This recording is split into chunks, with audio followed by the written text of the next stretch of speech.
Bonjour, je m'appelle Philippe et bienvenue à T'es capable.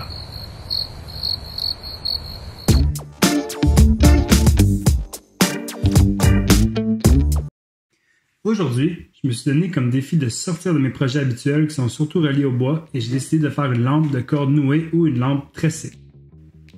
J'ai utilisé une jardinière suspendue que j'ai mise à nu pour utiliser le treillis de métal qui va me servir de support pour mettre ma corde.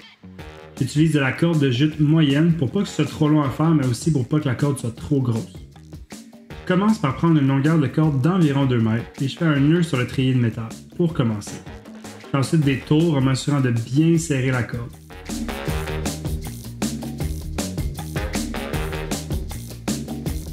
Lorsque j'atteins le bout de la corde, je fais un nœud à un endroit qui ne sera pas visible de l'extérieur. Je continue comme ça jusqu'à ce que tout le tour soit complété.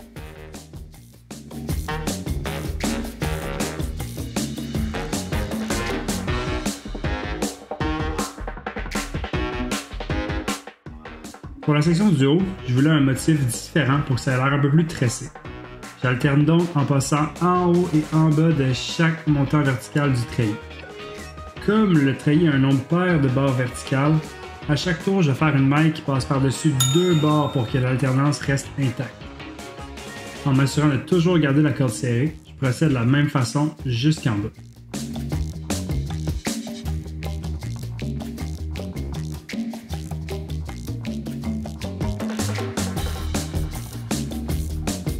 Un petit truc de pro, la corde c'est assez rugueux et comme le processus est plutôt long, je vous conseille de mettre des gants ou de protéger vos doigts de quelconque façon parce que ça se met à faire mal à l'ombre.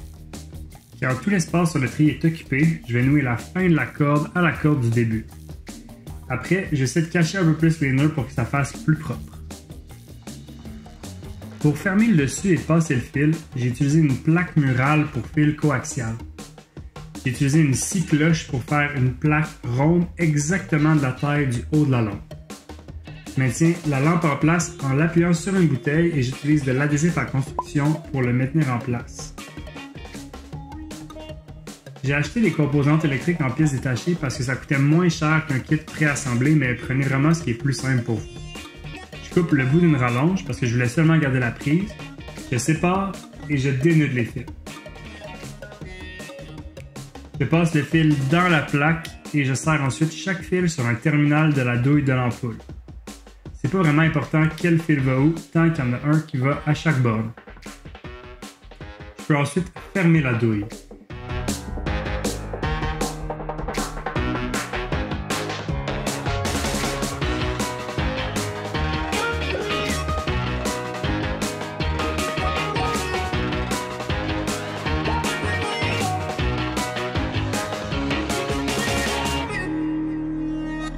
Et voilà le résultat, je suis super content, ça a vraiment bien sorti. Moi, j'ai utilisé juste le fil électrique là, pour accrocher la lampe, mais si vous voulez utiliser une corde ou encore une chaîne, ça va faire pareil. Si vous ne l'avez pas encore fait, allez vous abonner sur Instagram, allez vous abonner aussi sur Facebook, inscrivez-vous à la chaîne YouTube et likez la vidéo. On se revoit la prochaine fois, puis n'oublie pas, t'es capable!